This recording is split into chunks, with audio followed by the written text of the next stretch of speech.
queridos amigos, en cualquier parte que ustedes se encuentren, les envía un afectuoso saludo su amigo Roberto Quintana Roo Prieto.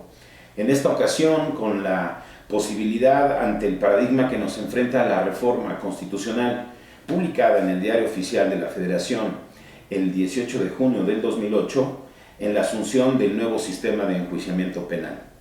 Sin embargo, no debemos soslayar que no se modifica únicamente el sistema de enjuiciamiento penal, sino que los 10 artículos de la reforma constitucional publicada en la Gaceta Oficial Federal con la fecha que he mencionado, tienen una vacatio legis que trasciende a distintos lapsos de aplicación. Esto es así, habida cuenta de que la reforma constitucional modifica el Sistema Nacional de Seguridad Pública como número 1, el sistema de enjuiciamiento penal como número 2 y el sistema penitenciario. En efecto, la modificación que ha sufrido nuestra Ley Fundamental de Querétaro abarca los artículos 16, 17, 18, 19, 20, 21 y 22 de la Constitución, habida cuenta del B73, del 115 y del apartado B del artículo 123 constitucional. Les decía yo que se han modificado 3 sistemas, el sistema de enjuiciamiento penal. Esto es así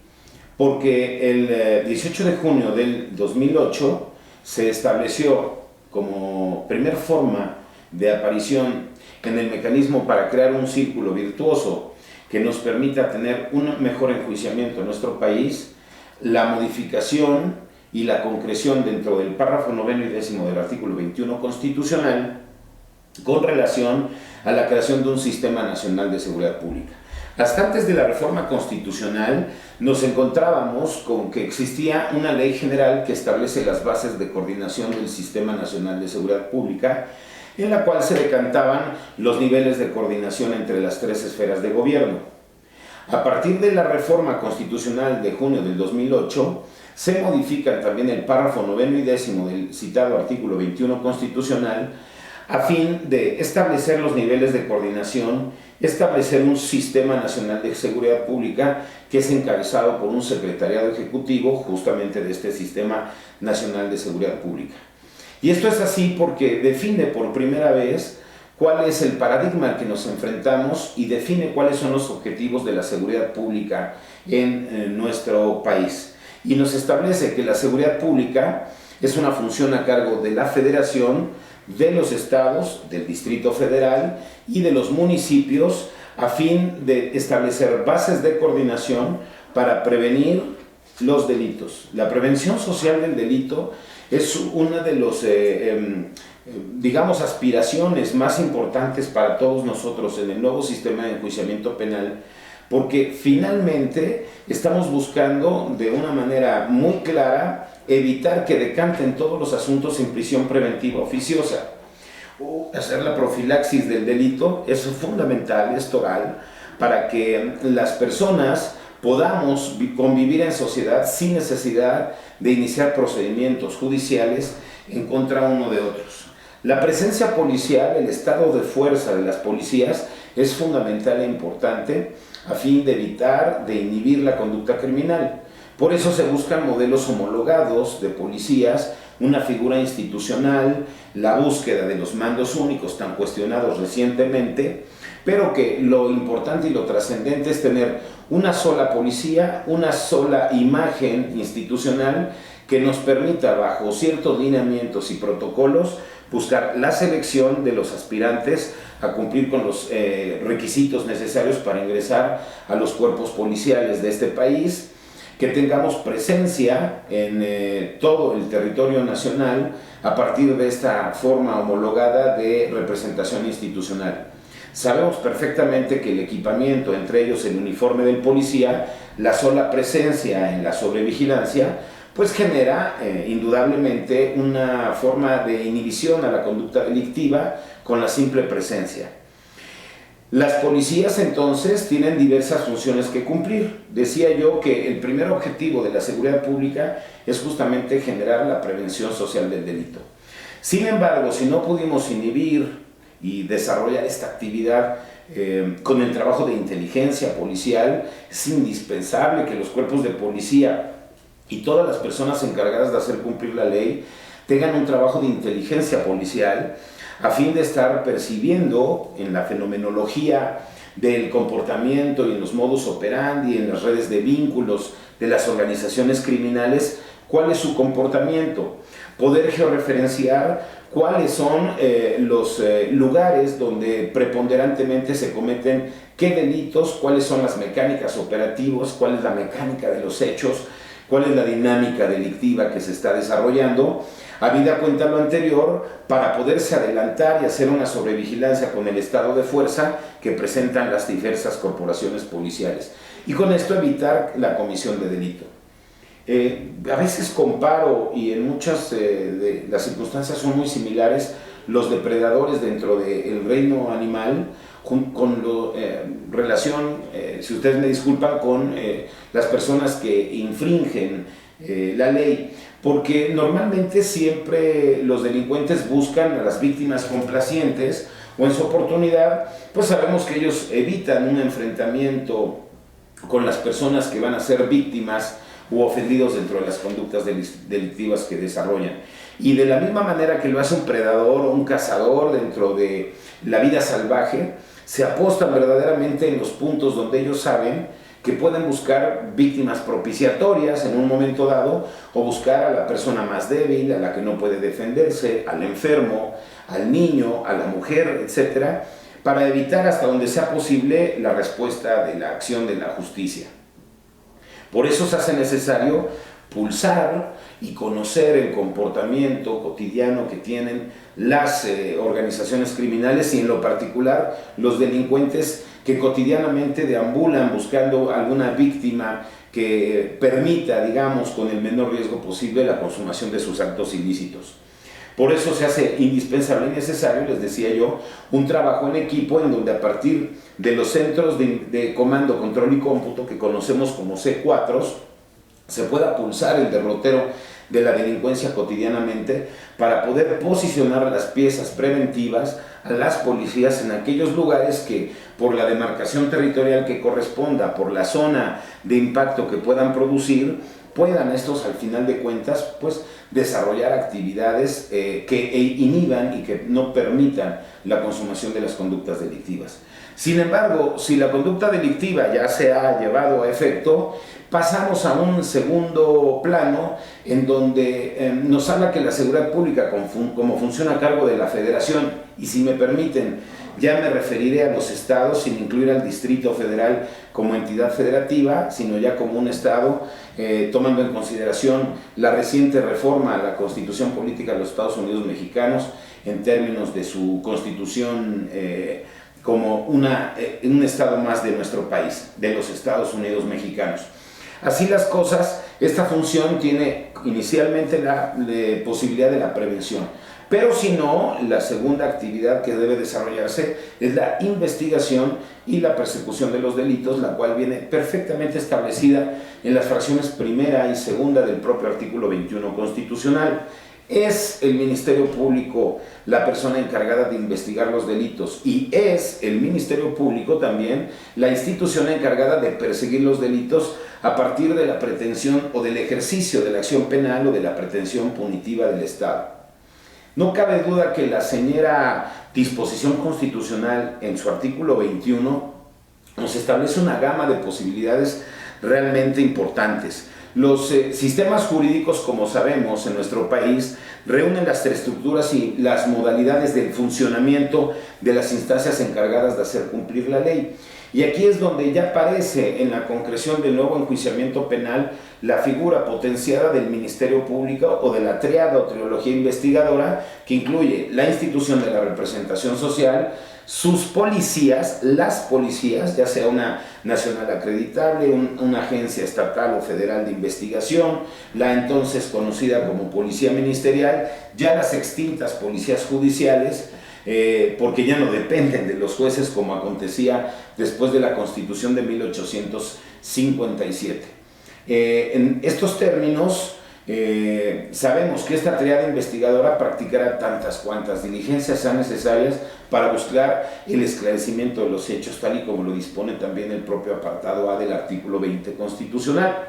Decía yo que la primera actividad es la prevención, la segunda la investigación y persecución de los delitos, y el tercer nivel de actividades es la aplicación de sanciones administrativas, las cuales las podemos traducir en lo particular en toda esta posibilidad de aplicación a bandos de policía y buen gobierno.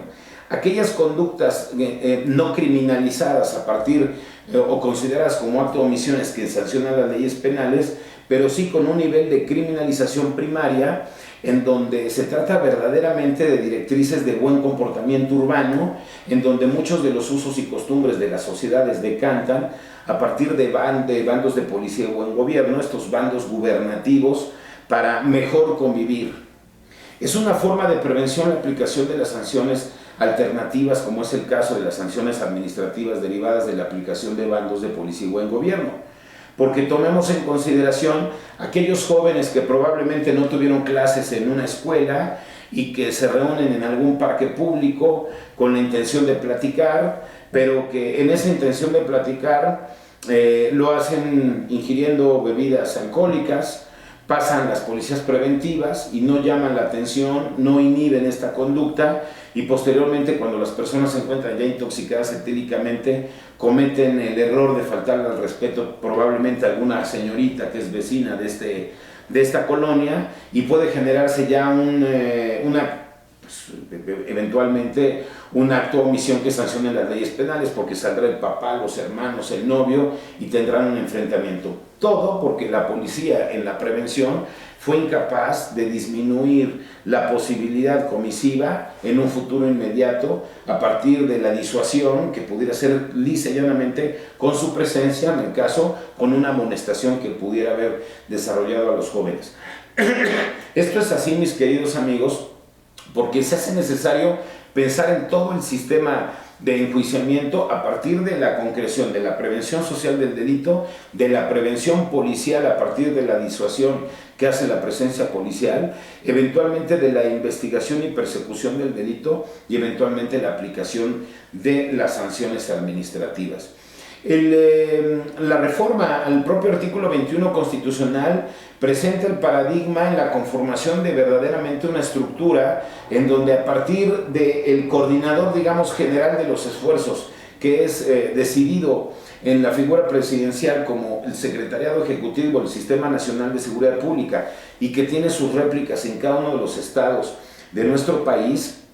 eventualmente sirve como el cernidor a partir del cual decantarán o enquisolarán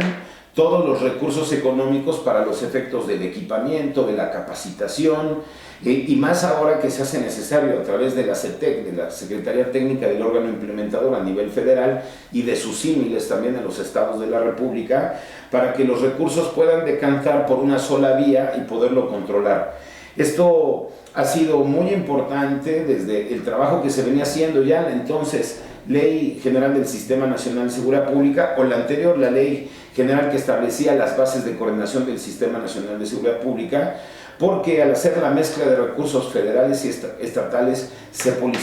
politizaba el uso de estos recursos. Y ahora se hace indispensable y necesario llevar un registro para poder resolver algunos de los rubros, digamos, más importantes para el ejercicio presupuestal en estas materias, como es el famoso FASP, Fondo de Aportación para la Seguridad Pública, o la mezcla de recursos en ramo 33, que se desarrollan para efectos de atender problemas de pobreza extrema y en este caso de seguridad pública. Pero los presidentes municipales, en algunas ocasiones mal asesorados, desviaban estos recursos hacia el manejo de algunas, algunos insumos que no eran indispensables o que no estaban dentro de la categoría para el ejercicio presupuestal correspondiente, y esto hacía que estos recursos se perdieran. Ahora se hace indispensable que en la capacitación, en el equipamiento y en la permanencia, y para que se logre la permanencia justamente de las diversas personas encargadas de hacer cumplir la ley, dando un seguimiento muy estricto al comportamiento y a la actividad para generar un servicio civil de carrera policial. generar un servicio civil de carrera ministerial y generar un servicio civil de carrera pericial. Porque esta triada investigadora es la persona, es la institución o las instituciones más importantes, indispensables, para poder hacer una persecución eficaz del delito. Los primeros respondientes al momento de la comisión de un delito requieren, como ahora ya han comenzado a publicarse, de protocolos muy estrictos para poder ser medidos bajo la misma circunstancia. En tal virtud, es indispensable que los niveles de coordinación a partir de las diferentes instituciones que conforman el propio Sistema Nacional de Seguridad Pública, a partir de la Conferencia Nacional de Gobernadores, de la Conferencia Nacional de Procuración de Justicia, de los propios reuniones nacionales que hacen con relación a los secretarios de Seguridad Pública, la que desarrollan y realiza el CONATRIB a través también de los Tribunales Superiores de Justicia, y en general todas las personas que de una u otra manera tienen que ver con la prevención del delito, con la investigación y persecución del delito, con el enjuiciamiento penal y con la ejecución de las penas, que también es una de las novedades que nos presenta la reforma constitucional. Una vez que hemos platicado esta circunstancia, se hace importante recordarles que en cada uno de los estados de la República que existe un Consejo Estatal de Coordinación del Sistema Nacional de Seguridad Pública, es el que se encarga de dispersar los recursos y que sirve, digamos, como el crisol en donde terminan incorporándose la mezcla de recursos, refería yo, estatales, federales y en ocasiones municipales, para tener un mejor ejercicio del gasto público y destinarlo a las diferentes necesidades prioritarias de los insumos necesarios para poder combatir justamente este flagelo de la inseguridad pública. Si no pudimos prevenir en la investigación y persecución y eventualmente en la aplicación de sanciones administrativas, indudablemente que necesitamos personas mejor capacitadas. La capacitación no solo es un derecho de los trabajadores que se dedican a estas materias de seguridad pública, sino es una obligación para lograr su permanencia y buscar tener en ellos los axiomas de no dañar a nadie, vivir honestamente y dar a cada quien lo que le corresponde, que como teología que apasiona la vida del jurista ulpiano, deben hacer presencia en el desarrollo para tener mejores instituciones que preserven justamente el orden jurídico. Sabemos perfectamente que para que tengamos un Estado de Derecho con una gobernanza plena en un Estado democrático, es indispensable que las personas encargadas de hacer cumplir la ley desarrollen sus actividades dentro de un marco de legalidad. Las autoridades solo pueden hacer aquello que expresamente la ley le faculte. Los particulares podremos hacer todo aquello que la ley no nos prohíba. Sin embargo, se hace necesario también el consenso de todos los actores sociales en nuestras comunidades a fin de buscar con lealtad, con mejor intención, algo en lo que hemos estado reflexionando. Miren ustedes, ¿qué es lo que nosotros necesitamos en este país? ¿Necesitamos un mejor derecho penal? ¿O lo que yo creo es que necesitamos algo mejor que el derecho penal? Porque el derecho penal lo hemos convertido en un garrote político, jurídico, hemos convertido a las policías y a los ministerios públicos, con perdón de la expresión, en sicarios de la procuración de justicia, en aras probablemente de las formas de control y de criminalización primaria y secundaria que ejercen las personas que están detentando el poder. Nuestras cárceles están plagadas de pobres y de personas en la miseria. Y a veces en el exterior encontramos muchas personas que deberían estar en el interior y que infortunadamente por una u otra cuestión generan impunidad. Ante esta circunstancia, los 10 artículos que se reforman el 18 de junio del 2008 establecieron vacatio legis. Para cerrar el tema con relación al Sistema Nacional de Seguridad Pública, se estableció la vacatio legis de 1 año, dividido en 2 tiempos. 6 meses a partir de la publicación en el Diario Oficial del Estado, es decir, para el 18 de diciembre del propio 2008 ya había fenecido este lapso para los efectos de publicar, como lo fue la Ley General del Sistema Nacional de Seguridad Pública. Y Por otra parte, los siguientes 6 meses, hasta antes del 18 de junio del 2009, para que los estados de la República, en esa época las entidades federativas, es decir, los estados y el Distrito Federal, en el 2009, pudieran armonizar sus legislaciones locales a esta Ley General del Sistema Nacional de Seguridad Pública, reglamentaria de los párrafos 9º y 10º, por supuesto, del artículo 21 constitucional.